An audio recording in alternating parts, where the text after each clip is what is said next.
Gambia में 66 बच्चों की मौत होने के बाद डब्ल्यूएचओ ने हरियाणा की एक दवाई की कंपनी मेडन फार्मास्यूटिकल्स के 4 कफ सिरप के खिलाफ मेडिकल अलर्ट जारी किया था। डब्ल्यूएचओ ने कहा है कि इन कफ सिरप्स को इस्तेमाल ना किया जाए। इसके बाद से लोगों में अलग अलग तरह के सवाल खड़े हो रहे हैं।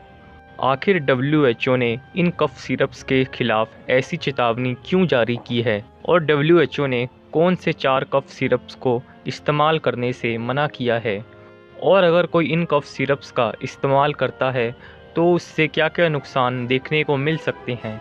इन सभी सवालों के जवाब देने की कोशिश करूंगा मैं इस वीडियो में।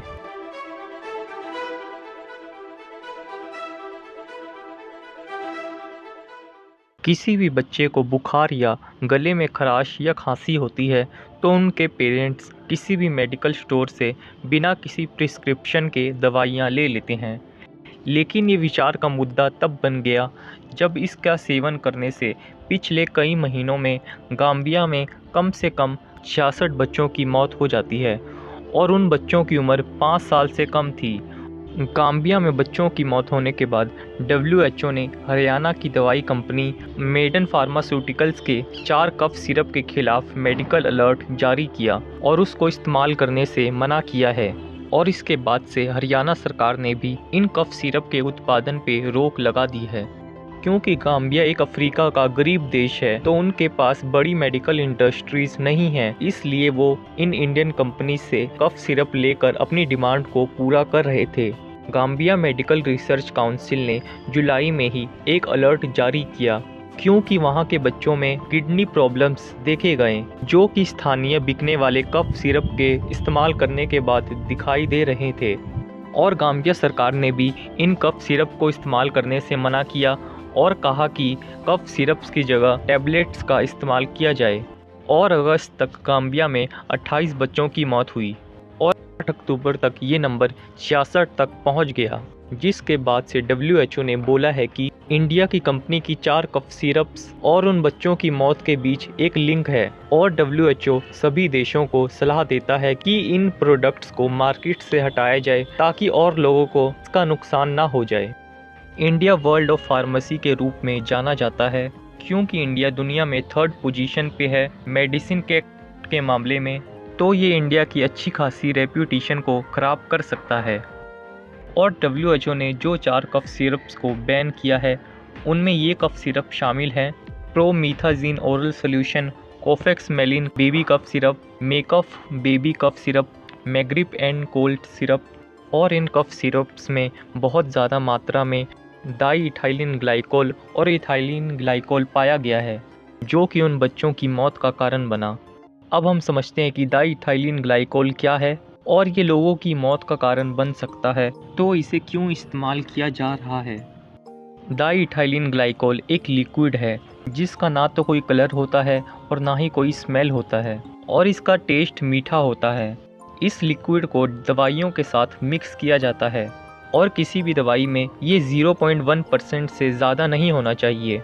पर इन कफ सिरप्स को गाम्बिया में टेस्ट किया गया तो इसमें डाईइथाइलिन ग्लाइकोल का अमाउंट 19% पाया गया।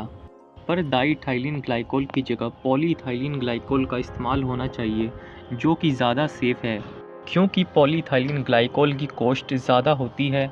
इस वजह से बहुत सी दवाइयों की कंपनी पॉलीइथाइलिन ग्लाइकोल की जगह डाईइथाइलिन ग्लाइकोल का इस्तेमाल कर रही है क्योंकि वो चीप प्रोडक्ट्स का इस्तेमाल करेंगे तो उन कंपनीज़ को ज़्यादा फ़ायदा होगा।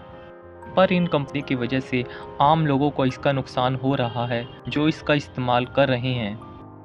और अब हम समझते हैं ऐसे कंपाउंड्स को कंज्यूम करने से हमें क्या नुकसान देखने को मिल सकते हैं। डाईइथाइलिन ग्लाइकोल और इथाइलिन ग्लाइकोल हमारी बॉडी के लिए एक पॉइज़न की तरह है। इसको कंज्यूम करने से वॉमिटिंग, पेट में दर्द, डायरिया, सिर में दर्द और यूरिन को पास करने में प्रॉब्लम्स आती हैं।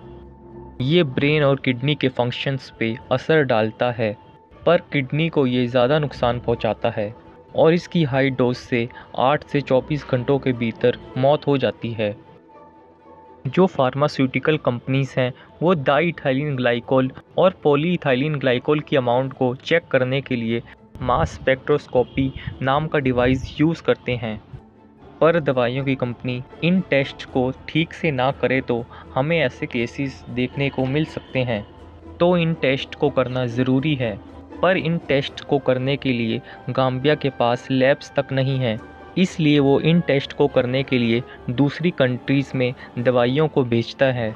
पर सब दवाइयों को तो टेस्ट के लिए और कंट्रीज़ में भेज पाना पॉसिबल नहीं है, तो ये हो सकता है कि इन दवाइयों की टेस्टिंग ना हुई हो, इस वजह से ऐसा इंसिडेंट हमें देखने को मिल गया। और ये जो कंपनी है मेडन फार्मास्यूटिकल, पहली बार इस कंपनी के साथ ऐसा नहीं हो रहा है। ये कंपनी पहले भी अपनी दवाइयों के कारण विवादों में रही है। 2011 में मेडन फार्मास्यूटिकल को बिहार से 5 सालों के लिए ब्लैक लिस्ट कर दिया गया था और 2014 में मेडन फार्मास्यूटिकल को क्वालिटी इश्यूज़ की वजह से वियतनाम ने ब्लैक लिस्ट कर दिया था और 2015 में गुजरात में इस कंपनी के लो क्वालिटी के प्रोडक्ट्स देखने को मिले और 2017 में केरल में इस कंपनी को पेनलाइज कर दिया गया क्योंकि ये कंपनी लॉस को फॉलो नहीं कर रही थी।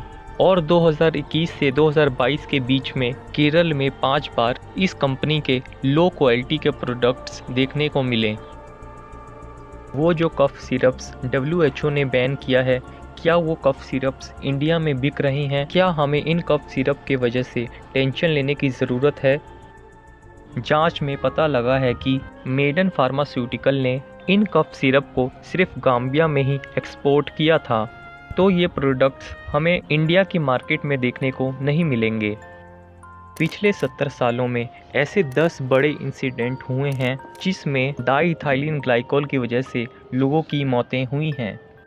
ऐसा पहला केस 1937 में US में हुआ था, जो कि एलेक्सिर सल्फेनिलमाइड नाम की एंटीबायोटिक को यूज़ करने से हुआ था, क्योंकि ये एंटीबायोटिक बिना टेस्टिंग के मार्केट में बेची जा रही थी, जिसके वजह से 100 से ज़्यादा लोगों की जान गई, जिसमें 34 बच्चे थे।